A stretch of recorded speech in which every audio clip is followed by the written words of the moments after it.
Bashar al Assad, believed to have fled the country by jet as Damascus fell. What is going to happen next is really what I want to discover this morning, and I'm hoping Emma Beals, my first guest, may be able to shed some light on the situation, a non-resident fellow at the Middle East Institute and a senior advisor at the European Institute for Peace. She joins me now. Good morning, Emma. Good morning. Thanks for having me. My pleasure. I've been looking at Syria for years, and it is one of the most confusing ethnic, political, religious pictures on the planet, and I cannot imagine what is going to emerge if Assad has fled. It is certainly a confusing political, religious conflict. It is all of those things, but its very core, it has been an ambition of freedom from the Syrian people. And I think what we've seen over the last 15 days or so, particularly the last few days, is actually Syrians coming together around that goal. And that's been really astonishing because it's not just armed groups that have been involved in this. There has been communities, communicating with them. There has been the Syrian army have effectively been defecting or laying down their weapons. You've had communities of all faiths and sects sort of really unifying behind this kind of one Syria, that we're all Syrians first idea. And the celebrations we've seen kind of this morning coming out of Damascus, out of Homs, out of Latakia, areas that you may not have expected to see just such widespread celebration, because they had, for the most part, sort of stayed, quote unquote, loyal to Bashar al Assad, has just been astonishing. And there's a real sense this morning from across Syria that this is the beginning of a new period for the country.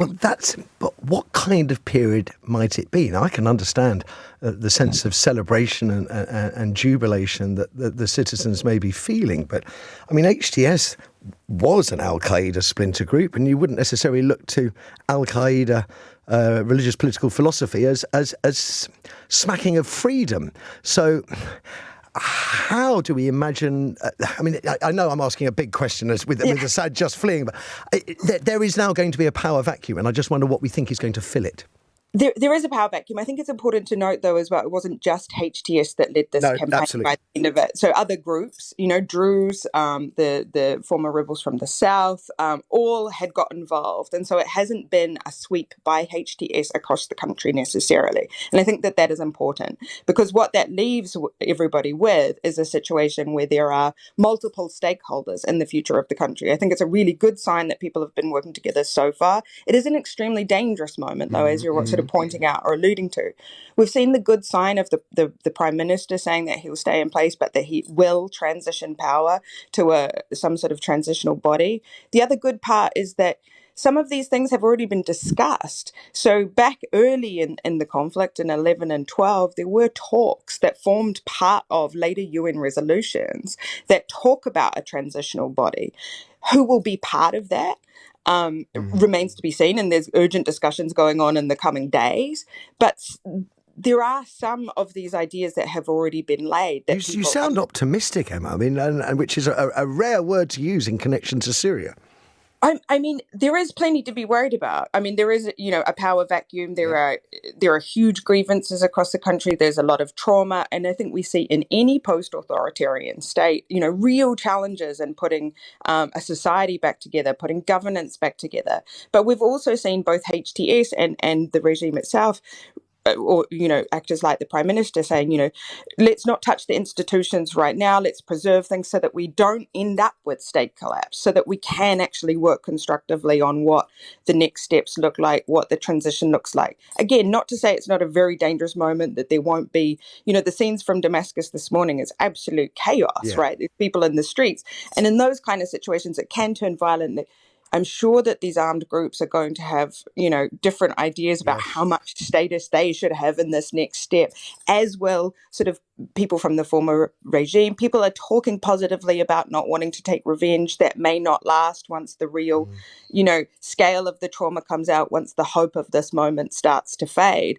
But I would say, given how awful it has been for so long, given the wounds that have happened over the last 14 years, I think the degree of constructive messaging or constructive actions we've seen over the last 15 days, particularly the last few days, are surprising.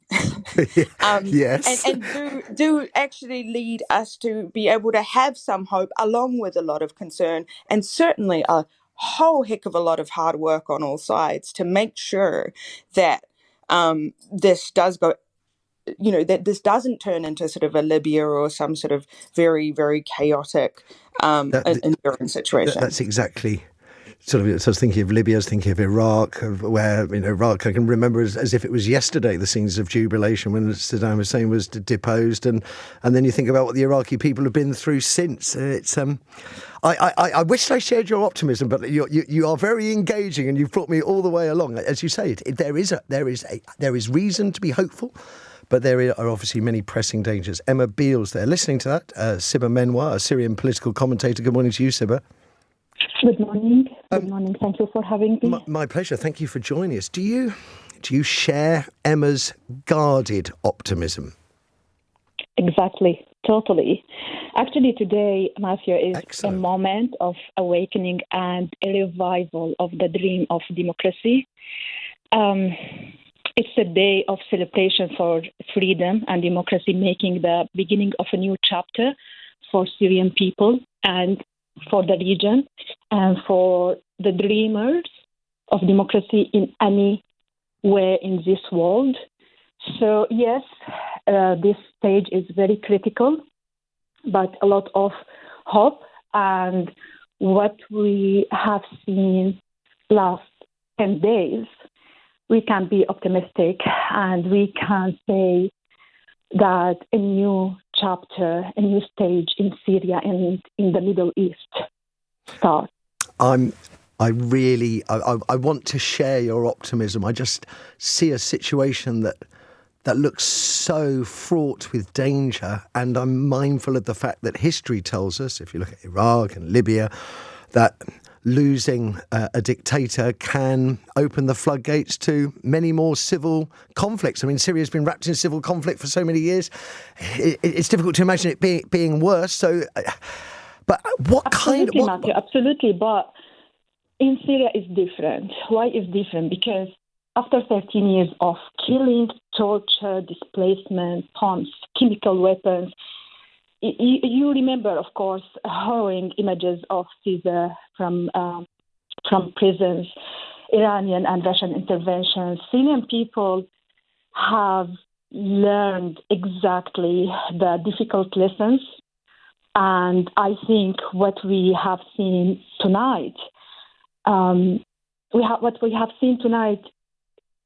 it's not like what happened in Iraq. In Iraq, there was American invasion, and in Libya, it took only a few days. There was Iranian interference in Iraq. There's been Iranian interference in Syria. I mean, there are parallels to be drawn. Yeah, exactly. Yeah, I know. It's not difficult now to remove them from Syria. It will take a while, but it's not like before. Okay. It's as if they could have saved Assad, they will remain, but not anymore. Syria has now a very different reality, and yes, it's like. Can I ask Siba? I suppose I'm interested as to whether it's going to further embrace theocracy, or whether you imagine we may see. I would have imagined we're going to see more religion, but maybe you perceive things may be moving in a more secular direction. What's your guess? We can't guess now, Matthew, because as I said, it's very critical moment and the critical stage. But of course, there will be like a transitional justice, and everyone will take like a proper pace to the future. We can't now like be so worried, but we need international support for this stage. And it's not like, because it's not at the moment only for Syria. It should be a contribution between the opposition and now with all the region, Okay. to have like flexible and easy transitional justice for the next days, because now we don't know actually what Assad took.